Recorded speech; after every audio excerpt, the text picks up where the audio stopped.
신명기 33장을 보든지 역대상 23장 14절이나 시편 90편을 보면 모세를 두고 말하기를 하나님의 사람 모세 이렇게 표현합니다. 하나님의 사람 모세. 참 성경은 모세를 하나님의 사람이라고 말씀하고 있는데, 그래서 이 시간 말씀의 제목을 위대한 하나님의 사람 모세 혹은 하나님의 사람 모세라고 제목을 정했습니다. 지난 주일날 우리 이병규 목사님 소천하셨고, 지난 수요일날 모든 장례를 다 마쳤습니다. 우리 이병규 목사님은 우리 교단의 설립자이시고 여러분과 저의 스승이기도 하시고 그 외에 여러 가지 신앙적인 좋은 업적들을 많이 남기셨습니다. 여러 가지 업적을 많이 남기셨는데 한마디로 말한다고 하면 오직 성경 중심으로 목회를 하시고 오직 성경 중심으로 말씀을 전해주신 그런 분이라고 할 수 있습니다. 오랜 기간 동안 한 60년 정도 이 사경회를 통해서 말씀을 전해주셨는데, 여러분이 기억하시는 이병규 목사님은 어떤 분이신지 모르겠지만 근래에는 연세가 드셔가지고 옛만큼 힘이 좀 떨어진 건 사실이지만 전에는 정말로 힘있고 또 하나님 말씀을 능력 있게 전해주시는 그런 훌륭한 종이셨습니다. 그러나 이제는 한 세대는 가고 또 한 세대가 오는 이러한 전환기를 우리가 맞이하고 있습니다. 그러나 시대는 달라지고 전환기가 되었다고 해도 우리에게 변함이 없어야 하는 것은 오직 성경 말씀 중심으로 신앙생활하는 것, 이것은 결코 변해서는 안 되는 것입니다. 우리 모두가 그분에게 말씀을 받고 또 그분을 존경하는 것만큼 우리가 해야 할 일은 우리 역시도 오직 성경 말씀 중심으로 신앙생활을 잘하는 것이라고 할 수가 있겠습니다. 자, 오늘 이 신명기는 모세가 죽기 2달 전에 유언으로 남긴 설교입니다. 보면 3절을 보면 제40년 11월 1일에 40년 11월 1일, 그러니까 이제 모세에게는 11월, 12월 이 2달만 지나가면 만 40년이 다 차게 되는 것이고 그는 하나님에게 대례감을 입게 되는 그런 즈음입니다. 이 신명기가 이제 2달 상간으로 이 모세를 통해서 주신 설교 말씀이라고 하면 이 여호수아는 바로 이제 다음 세대로 넘어가는 전환기인데, 여호수아 5장을 보면 이스라엘 백성들이 요단강을 건너가고 할례를 받고 그리고 유월절을 지킵니다. 여러분 잘 아시는 것처럼 유월절은 1월 15일이죠. 자, 여기 11월 1일부터 1월 15일 전부 다 보면 2달 반 정도의 시간입니다. 길게 잡아서 2달 반이고 짧게 보면 이 모세에게 2달, 그리고 여호수아 때는 요단강을 건너가기 전에 3일 동안 몸을 정결케 하고 그리고 요단을 건너가고 그리고 할례를 받고 그리고 유월절을 지켰다. 그리고 보면 이 신명기 그리고 이 여호수아 이 기간은 길면 2달 반이고 짧으면 2달 정도밖에 안 되는 그런 기간입니다. 이 신명기를 끝으로 모세는 죽고 그리고 다음 후계자인 여호수아에게 이 하나님의 복음운동의 계대가 이어지게 되는 것입니다. 이 모세로부터 여호수아에게 이 신앙의 계대가 이어지는 이런 전환기의 말씀, 이것이 곧 신명기와 여호수아 초반인데, 우리는 이 신명기의 말씀과 여호수아의 말씀을 통해서 이 전환기 시대에 우리가 어떻게 지혜를 얻고 어떻게 하나님의 일을 잘 감당해야 될까 하는 이런 지혜를 얻는 여러분들이 다 되시기를 바랍니다. 자, 이 이스라엘 백성과 모세가 겪은 광야 40년, 이 40년의 기간은 어떤 가치가 있는 기간일까? 모세도 이스라엘 백성도 애굽에서 나와가지고 40년 동안 광야에서 고생을 많이 하죠. 그 많이 고생한 이 기간이 과연 그들에게는 헛고생한 쓸데없는 기간이었을까? 아니면 유익하고 가치 있는 기간이었을까? 오늘 본문 1절을 보면 이 모세는 지금 요단강을 건너가기 직전 이 모압 땅 아라바 광야에서 이 말씀을 하고 있습니다. 1절 보면 이것은 모세가 요단 건너편 곧 바란과 도벨과 라반과 하세롯과 디사합 사이 숲 맞은편 아라바 광야에서 이스라엘 모든 사람에게 선포한 말씀이다. 여기 이것은 이라는 것은 신명기 전체는 모세가 선포한 말씀인데 어디에서 선포하는 말씀이냐? 요단강을 건너가기 직전 모압 땅 아라바 광야에서 선포한 말씀이다.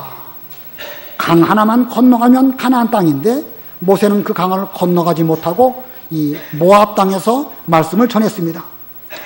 근데 모세는 이 말씀을 주기 40년 전, 정확하게 말하면 39년 전에도 가나안 땅 들어가기 직전까지 갔었습니다. 2절 보면 호렙에서 세일 산지를 지나 가데스 바네아까지는 10하루 길이었다. 호렙에서 세일을 지나 가데스 바네아까지는 11일이면 갈 수 있는 길이었다. 왜 이 말을 했냐면 이스라엘 백성들이 애굽에서 나와서 호렙산이 시내산이에요. 시내산 그 인근에 1년 가까이 머물다가 하나님의 구름 기둥에 떠올라서 이제 그들은 세일 산지를 지나서 가데스 바네아까지 가게 되었습니다. 그 10하루 길 가게 되었습니다. 자, 가데스 바네아는 어디냐면 가나안 땅 남쪽 끝입니다. 남쪽 끝에서 이제 몇 발자국만 더 가면 가나안 땅 들어가는 거예요. 근데 이스라엘 백성들이 그 가데스 바네아에서 바로 가나안 땅으로 들어갔습니까? 못 들어갔습니까? 못 들어갔죠? 그들이 각 지파마다 12명의 정탐꾼을 뽑아가지고 그 12명으로 하여금 가나안 땅을 정탐하게 했습니다. 40일 동안 정탐하고 돌아왔는데 그 12명 가운데 10명은 말하기를 과연 그 땅은 하나님께서 우리에게 주시기로 약속하신 젖과 꿀이 흐르는 좋은 땅이다. 그런데 보니까 그 땅에 사는 사람들은 기골이 장대하고 거기에 비하면 우리는 지극히 미약한 메뚜기와 같아가지고 우리는 저들을 도저히 이길 수 없다. 우리가 만약에 가나안 땅 들어가면 우리는 가나안 땅에서 죽을 것이다. 하나님께서는 왜 우리를 애굽에서 인도하시고 차라리 이 광야에서 죽으면 오히려 좋을 것인데 가나안 땅까지 들어가가지고 거기서 죽게 하실 것이 무엇이냐? 이렇게 말하면서 그들은 원망하는 말을 하였습니다. 이 원망하는 말을 듣고 온 백성들이 울고 불고 난리를 치는데 이 소리를 여호와께서 들으시고 진노하셨습니다. 그리고 하나님의 뜻에 의해 가지고 그들은 그 길을 돌이켜 다시 광야 길로 가게 하셨는데 40일 동안 가나안 땅을 정탐한 하루를 1년으로 계산해서 그들로 하여금 40년 동안 광야에서 유리방황하게 하신 것입니다. 자, 이 40년 애굽에서 20세 이상 되어서 나온 그 사람들은 이 40년 기간 동안 다 광야에서 쓰러져 죽었고 또 모세도 역시 이제 곧 죽을 것을 2달 남짓 남겨놓고 지금 이 시점에 서 있는 것입니다. 지금 그는 요단강을 사이에 두고 요단강 동편 모압 땅에서 가나안 땅을 바라보면서 이스라엘 백성들에게 이제 이 신명기의 설교를 하기에 이르는 것입니다. 40년 전 가데스 바네아에서나 지금 아라바 광야의 그 모세나 그때나 지금이나 같습니까? 다릅니까? 가나안 땅 들어가기 직전이죠. 그때도 들어가기 직전에 거기까지 왔다가 다시 돌아갔고 지금도 가나안 땅 들어가기 직전입니다. 다만 달라진 것이라고 하면 전에는 가나안 땅 남쪽인 가데스 바네아였고 지금은 그 가나안 땅의 동편인 아라바 광야에서 지금 들어가기 직전에 있는 것입니다. 옛날이나 지금이나 뭐 달라질 게 없어요. 몇 발자국 건너가면 가나안 땅인데 차라리 그때 들어갔다라고 하면 시간이나 낭비하지 않았을 터인데 세월 다 낭비하고 여기까지 온 것 볼 때에 이 지나간 40년은 허무한 세월이 아닐까 이런 생각을 가질 수가 있습니다. 자, 그런데 그 40년의 광야길이 가치 있고 유익한 기간이었을까 아닐까라는 것에 대한 해답을 우리는 4절에서 발견하게 됩니다. 우리 4절 다 같이 합독하십니다. 시작. 이때는 모세가 헤스본에 살고 있었던 아모리 왕 시혼과 아스다롯에 살고 있었던 바산 왕 옥을 에드레이에서 쳐부수고 난 다음이었다. 이스라엘 백성들이 광야 40년을 지나가면서 그들은 점점 훈련을 잘 받은 막강한 군사가 되었습니다. 막강한 군사가 되었지만 하나님께서는 이스라엘 백성들에게 너희들이 길을 걸어갈 때에 아무 나라나 해치지 못하도록 그렇게 말씀하셨습니다. 특별히 에돔이나 모압이나 암몬, 에돔은 에서의 그 후손들이고 모압과 암몬은 그 아브라함의 조카인 그 롯의 후손들인데 그들에게는 그들의 땅을 하나님께서 그들에게 주셨으니까 너희에게는 주도록 허락된 것이 아니다. 그러므로 너희들은 그들의 땅을 함부로 침범하지 말고 혹시 그 땅을 지나갈 때에는 돈을 주고 뭐 양식이나 또 물을 사 먹을지언정 그들과 다투지 말아라. 이것이 하나님의 명령입니다. 자, 그러니 이스라엘 백성 입장에서는 좀 답답하겠죠? 막강한 실력이 있기는 한데 그 실력을 써먹지 못하고 다투지 않고 그 길을 지나가려니 조금은 좀 몸이 근질근질했다든가 뭐 그럴 수도 있었을 것입니다. 그러다가 이제 그들이 이 아모리 그리고 바산 그쪽을 지나가게 됐을 때에 그들이 이스라엘 백성들을 적극적으로 방해했습니다. 하나님께서는 그들을 쳐서 물리치고 그 땅을 차지하여라 라고 명령하셨습니다. 그래서 이스라엘 백성들은 그 아모리 왕 시혼, 바산 왕 옥을 다 죽이고 그 땅을 차지하게 되었습니다. 그것이 곧 요단강 동편에 있는 땅입니다. 요단강이 있으면 그 동편 땅, 거기를 이제 아모리 왕, 바산 왕 다 죽이고 그 땅을 차지하게 되었던 것입니다.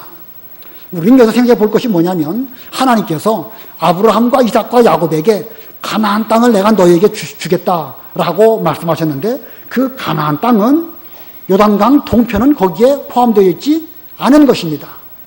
가나안 땅이라고 하면 요단강을 그 경계로 해서 서쪽 지역 지중해, 북쪽으로는 유브라데스까지, 남쪽으로는 가데스 바네아 그 인근까지 그 부분이 하나님이 약속하신 땅이고 요단 동편은 처음에 하나님의 약속에 포함되어 있지 아니한 그런 땅입니다. 그런데 하나님께서는 이스라엘 백성들로 하여금 40년 광야길 고생하게 하신 뒤에 결국은 요단강 동편을 그들에게 주시고 그 요단강 동편에 르우벤 지파, 갓 지파 그리고 므낫세 지파의 반쪽이 거기에 기업을 얻고 거기서 대대로 사는 은혜를 입혀주신 것입니다. 자, 40년 광야길 고생했지만 가치 있습니까? 가치가 없습니까? 유익한가요? 무익한가요? 예, 옛날이나 지금이나 똑같이 가나안 땅 들어가기 직전이다. 그렇게만 보면 생고생을 한 것처럼 여겨지지만 그러나 그 40년 고난을 잘 이겼더니 요단강 동편의 땅을 덤으로 하나님이 주신 것입니다. 보너스로 더하여 주신 것입니다. 이걸 볼 때에 우리가 이 세상에서 고생하는 것도 다 그와 같은 것입니다. 여러분의 지나간 40년 어떠셨습니까?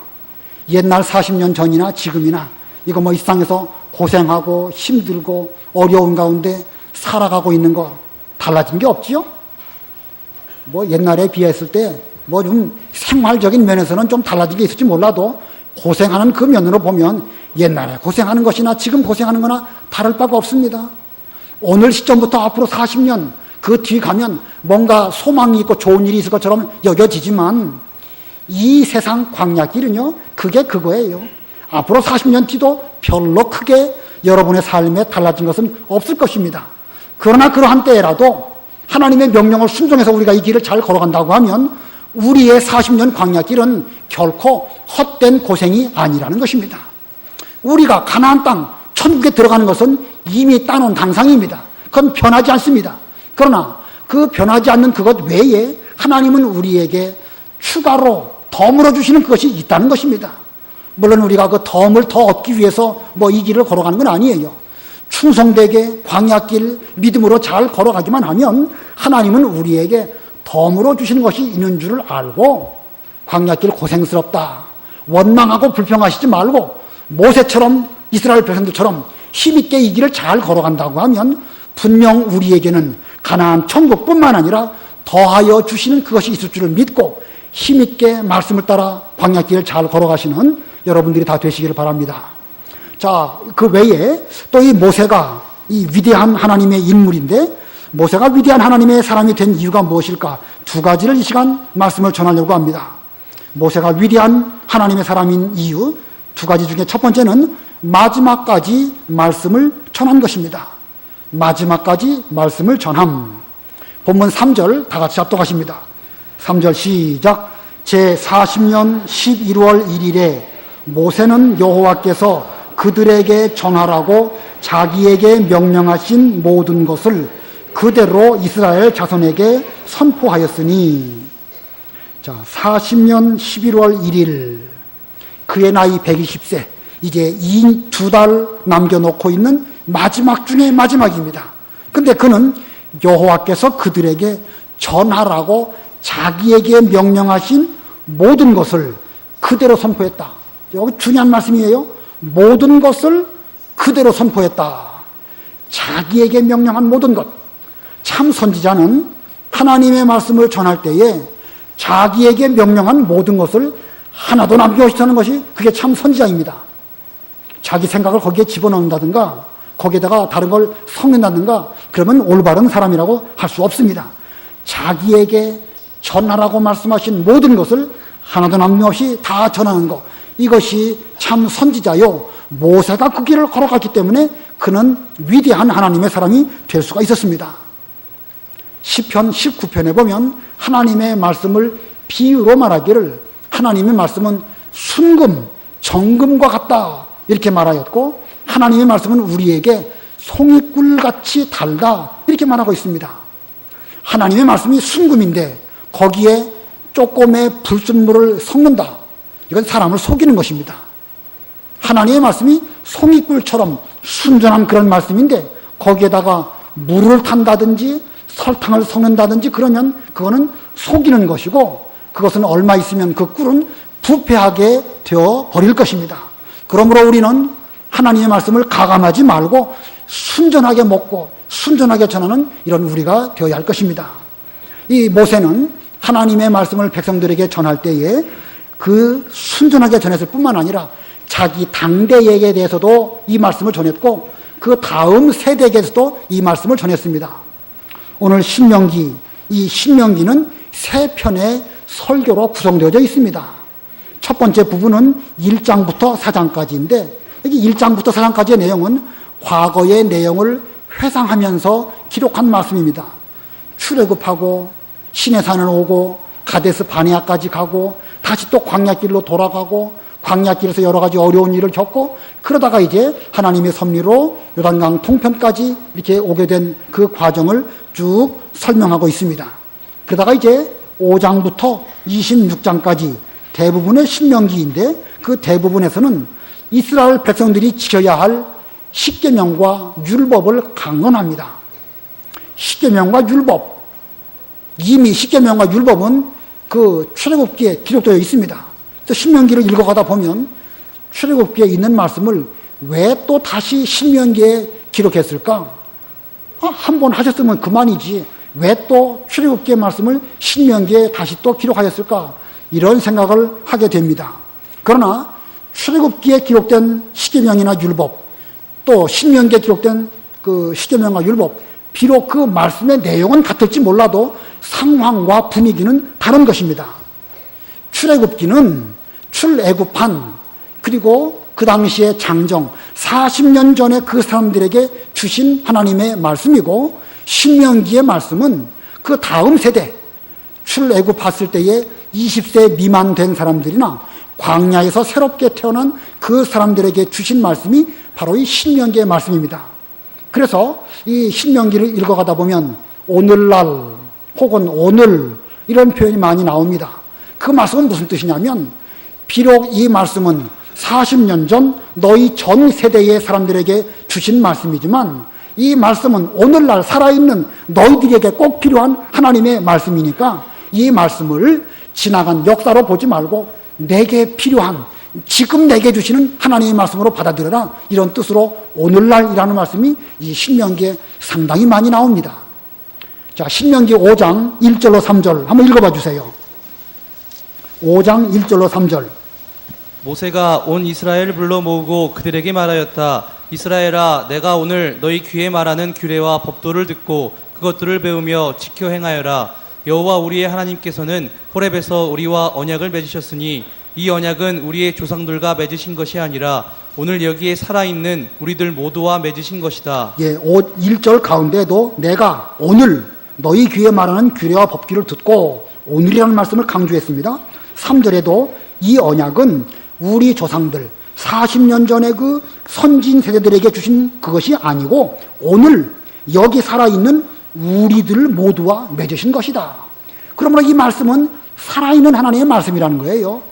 역사적으로 지나간 세대에 필요한 그런 말씀이 아니라 하나님의 말씀은 옛날이나 지금이나 살아계시고 아브라함과 이삭과 야곱의 하나님이시기 때문에 오늘날 우리에게 이 말씀을 주신 것이니까 이 십계명과 율법을 잘 듣고 이 말씀대로 순종하여라 라는 뜻에서 신명기의 이 율법과 십계명을 다시 한번 강론한 것입니다.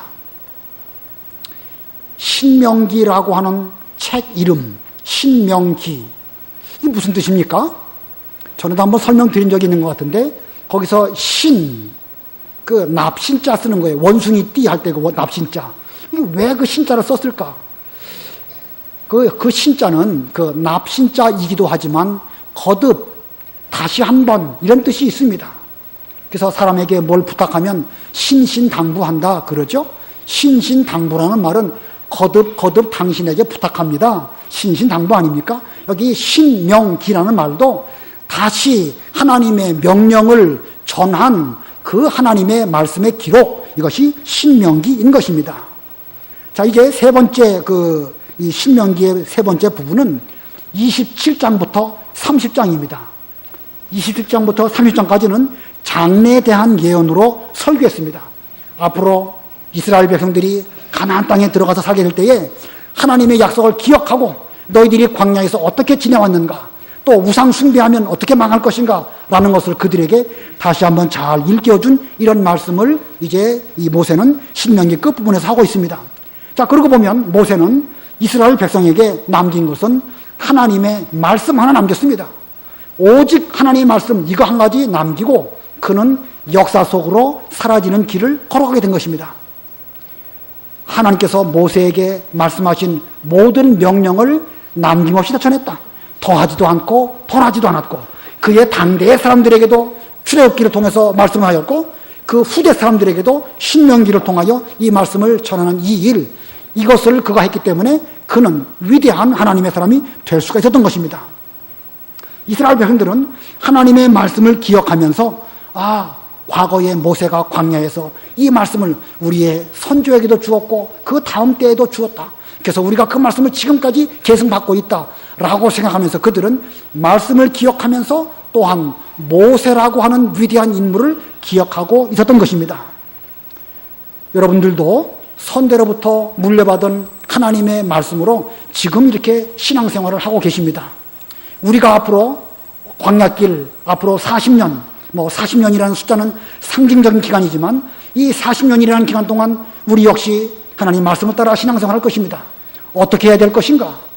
우리 역시 이 말씀대로 신앙생활을 하면서 이 말씀을 우리 후대에게 조금도 가감하지 말고 그대로 물려주고 그리고 우리 역시 역사 속으로 사라진다고 하면 여러분들도 모세처럼 위대한 인물이 될 수가 있습니다. 모세가 우리보다 더 나은 것이 무엇일까? 그는 하나님의 말씀에 목숨을 걸고 생명을 내놓고 말씀을 전했다는 것입니다. 그렇다고 한다면 저와 여러분도 하나님 말씀에 목숨을 걸고 믿음을 지킨다고 하면 우리 역시도 위대한 인물로 하나님의 생명책에 기록되는 이런 은혜를 입게 될 것입니다. 아무쪼록 우리 성대원 교회와 이 교회에 속한 우리 모두들은 하나님의 말씀만이 우리의 생명인 줄을 알고 이 말씀대로 신앙생활 잘할 뿐만 아니라 우리의 후대에게 이 말씀을 그대로 물려주는 여러분들이 다 되시기를 바랍니다. 그 다음에 두 번째입니다. 모세가 위대한 이유 두 번째. 그는 마지막까지 백성들을 권면했습니다. 그는 2달 남짓 남겨놓고 있는데 이 기간 동안 이스라엘 백성들에게 하나님의 말씀으로 잘 권면하여 가나안 땅에 들어가고 그 땅을 차지하여라 라고 권면하고 있습니다. 본문 6절 봅니다. 1장 6절 여호와 우리 하나님께서 호렙에서 우리에게 이렇게 말씀하셨다. 너희는 이 산에서 오래 머물러 있었으니 이제 너희는 방향을 바꾸어 길을 떠나 아모리 사람의 산지로 가되 그 모든 인근 지역 곧 아라바와 산지와 쉐팔라와 네게부와 해변과 가나안의 땅과 레바논과 그 큰 강 유브라데스까지 가거라. 자, 이 말씀은 6절 7절의 말씀은 이 시점에서 한 말씀이 아니고 지금부터 39년 전 호렙산 시내산을 출발할 때 하나님께서 이 이스라엘 백성들에게 말씀하시기를 너희가 여기에 머무는 지가 오래되었으니까 이제는 여기서 출발해서 가라는 거예요. 가나안 땅에 가는데 그 땅 아라바 산지, 아라바 산지, 쉐팔라는 평지를 가리키는 거예요. 평지, 그리고 네게부, 그리고 해변, 지중해 해변, 가나안 땅, 그리고 레바논, 저 북쪽 레바논, 그리고 또 유브라데스 강 거기까지 가라는 거예요. 하나님이 정해주신 그 구역, 구획 끝까지 다 가서 하나도 남김없이 다 차지하라고 말씀하셨습니다. 차지하라는 말씀은 8절에 있죠. 다 같이 합독하십니다. 8절 시작. 보아라, 내가 이 땅을 너희 앞에 주었으니 너희는 여호와가 너희 조상 아브라함과 이삭과 야곱에게 맹세하여 그들과 그들의 후손에게 주겠다고 한 그 땅으로 들어가 그것을 차지하여라. 하나님께서 믿음의 조상들에게 약속하신 그 땅을 들어가서 다 차지하라는 것입니다. 우리가 바로 믿음의 후손 아니겠느냐. 우리가 그 땅을 차지하고 그 땅을 또한 우리의 후손들에게 물려주어라 라는 말로 이스라엘 백성들에게 대해서 지금 모세가 권면하고 있는 것입니다. 근데 이 말씀을 권면할 때에 모세의 입장은 어떤가? 모세 역시 그 아름다운 땅 가나안 땅에 들어가기를 간절히 원했습니다. 그러나 하나님께로부터 허락받지 못했죠. 너의 책임은 여기까지니까 너는 이제 이 모든 일을 다 정리하고 너의 후계자 여호수아에게 앞으로 그 모든 책임을 다 넘기고 너는 여기서 죽을 것이다. 이렇게 말하고 있습니다. 자, 이런 말씀을 들을 때에 만약에 여느 인간이라고 하면 어떻겠습니까? 나는 못 들어갈 땅이니까 나는 이제 여기서 끝이다. 여호수아가 이제 앞으로 인도에서 들어갈 것이니까 그가 잘 알아서 하겠지 생각하고 의기소침해서 더 이상 하나님의 일에 대해서 손 놓고 그냥 나는 여기까지다라고 할 수도 있을 것입니다. 그러나 모세는 그렇게 하지 않았습니다. 비록 그는 못 들어가지만 나의 후대와 우리의 후손들이 이 일을 잘 감당하도록 하기 위해서 그는 마지막 순간까지 최선을 다하여 이스라엘 백성들을 권면하고 또 여호수아를 권면하고 있는 것입니다. 그래서 지금 오늘 본문 7절과 8절에 그 가나안 땅 하나님이 주시겠다고 약속하신 그 땅을 다 거기까지 가고 그 모든 일들을 다 차지하여라 이렇게 말하고 있습니다. 모세의 마음으로는요, 이 백성들이 과연 잘할 수 있을까? 내가 죽은 뒤에 저들이 잘할 수 있을까? 이렇게 생각해 볼 때에 혹은 높아심일지도 모르겠지만 염려와 걱정이 들 수밖에 없었습니다. 왜 그렇겠죠? 지금 광야길 40년 내내 오는 동안에 이스라엘 백성들이 얼마나 원망하고 불평을 많이 했습니까? 그걸 생각해 볼 때에 내가 죽은 뒤에도 저들은 분명 원망하고 불평할 것이다. 내가 이렇게 신명기의 3편의 설교로 저들을 일깨워 주어도 저들은 분명 하나님 말씀을 불순종하는 길로 걸어갈 것이다. 이렇게 걱정이 되었습니다. 그래서 그는 노래를 지어가지고 백성들에게 하나님의 말씀을 심어주려고 노력한 것입니다. 여러분들도 어떤 말씀을 듣는 것보다 노래로 부르면 훨씬 더 오래 기록되지요. 우리가 어렸을 때에 학교에서 배운 것보다도 그걸 노래로 배우면 우리 마음속에 쏙쏙 남아있는 걸 잘 알 수가 있을 것입니다. 그래서 모세는요, 신명기 1장부터 31장까지 말씀을 쭉 전하지만 그 이후에는 또 노래를 지어가지고 백성들에게 가르쳐 주었습니다. 그래서 그 말씀이 어디 있냐면 신명기 31장에도 있고 32장에도 있습니다. 32장 44절로 47절, 신명기 32장 44절로 47절 읽어보세요. 모세와 눈의 아들 여호수아가 가서 이 노래의 모든 말씀을 백성의 귀에 들려주었다. 모세가 이 모든 말씀을 온 이스라엘에게 전하기를 마치고 그들에게 말하기를 내가 오늘 너희에게 증언한 모든 말씀을 너희 마음에 두고 너희 자손에게 명령하여 이 율법의 모든 말씀을 지켜 행하게 하여라. 참으로 율법은 너희에게 헛것이 아니다. 그것은 너희의 생명이다. 이 말씀 때문에 너희가 요단을 건너가서 차지하는 그 땅에서 너희의 날들이 길 것이다 라고 하였다. 예, 여기 44절에 그랬죠. 모세와 눈의 아들 여호수아가 가서 이 노래의 모든 말씀을 백성의 귀에 들려주었다. 이 32장 전반부 전체가 모세와 여호수아가 노래로 백성들에게 들려준 것입니다. 그래서 그들은 이 노래를 마음에 기억하고 오랜 세월이 지나갔을 때에도 이 노래를 부르면서 모세가 전해준 하나님의 말씀을 늘 기억하였던 것입니다. 자, 이렇게 모세가 얼마나 수고를 많이 했는지 알 수가 있죠. 그는 뿐만 아니라 자기의 후계자로 여호수아를 세우면서 여호수아에게 안수하고 너는 강하고 담대하라. 하나님이 너와 함께 하실 것이다. 너보다 하나님이 앞서가시면서 너의 길을 인도해 주실 것이다. 이렇게 하면서 여호수아를 또 잘 격려해 주고 그로 말미암아 백성들을 인도하게 했습니다. 이 모세의 수고가 얼마나 많은지 알 수가 있죠. 말씀을 전할 뿐만 아니라 노래도 가르쳐 주고 또 여호수아를 또 잘 안수해 주고 그에게 권면해 주고 여호수아를 통해서 앞으로 하나님의 일이 잘 되도록 그렇게 분부했습니다. 그것은 신명기 31장 2절 3절에 있습니다. 그것도 한번 읽어보세요. 31장 2절 3절.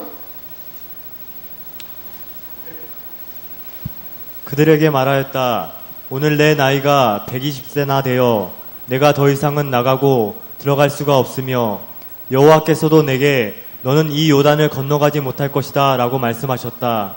여호와 내 하나님께서 너를 앞서 건너가시어 내 앞에서 이 민족들을 멸하실 것이며 내가 땅을 차지할 것인데 여호와께서 말씀하신 대로 여호수아가 너를 앞서 건너갈 것이다. 예, 6절 7절도 읽어보세요. 강하고 담대하여라. 두려워하거나 그들 앞에서 떨지 마라. 참으로 여호와 내 하나님께서 너와 함께 가시고 너를 떠나지 않으시며 너를 버리지도 않으실 것이다. 모세가 여호수아를 불러 온 이스라엘이 보는 데서 그에게 말하였다. 너는 강하고 담대하여라.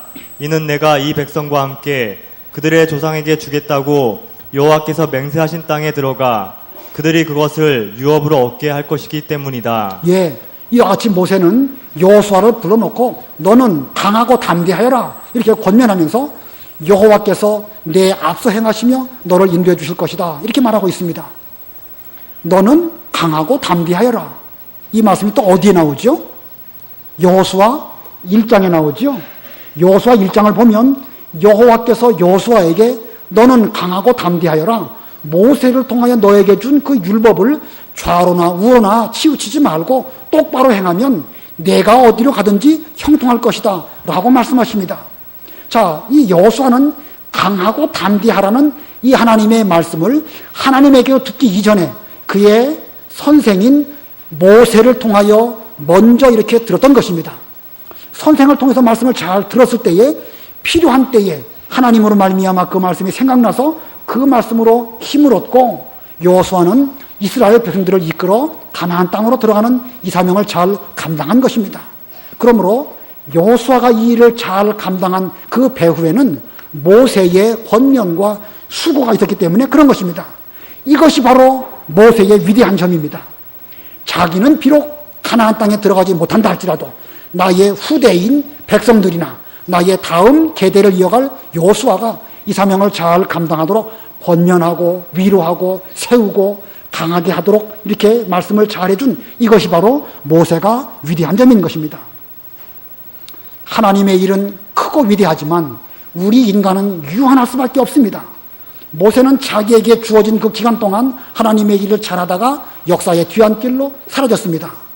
모세 뒤에 여호수아가 이스라엘 백성들을 이끌고 가나안 땅 들어갔는데 여호수아가 그 모든 일을 다 마무리를 잘 했나요? 다 못했나요? 여호수아 때에 가나안 땅을 다 차지했습니까?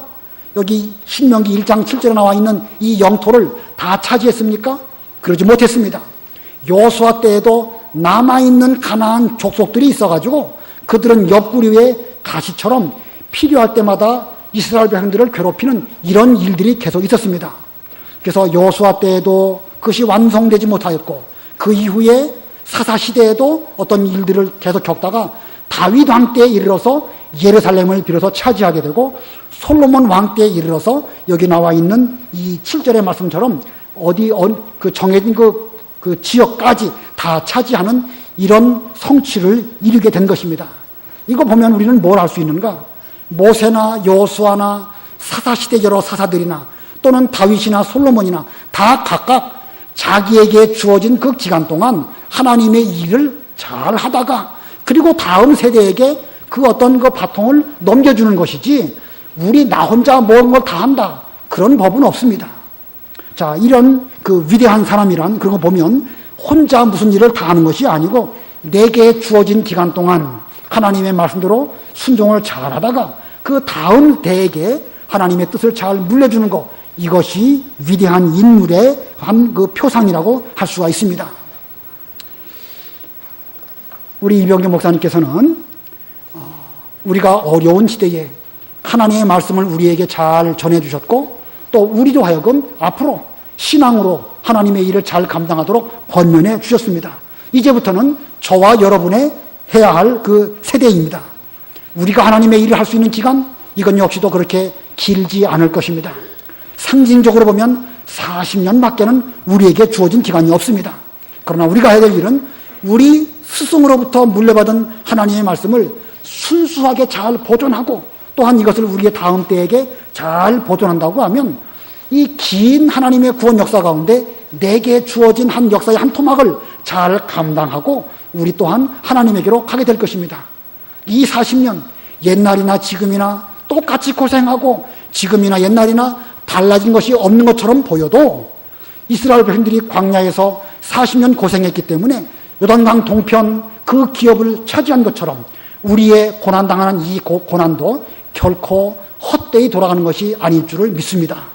여러분 모두들도 이 믿음을 가지고 고생스럽게 여기시지 말고 하나님의 말씀 붙잡고 이 말씀대로 신앙생활 잘 하시다가 또한 우리의 후대에게 이 말씀을 변질되지 아니하고 순수하게 물려주는 우리 교회와 여러분들이 다 되시기를 바랍니다. 기도하겠습니다.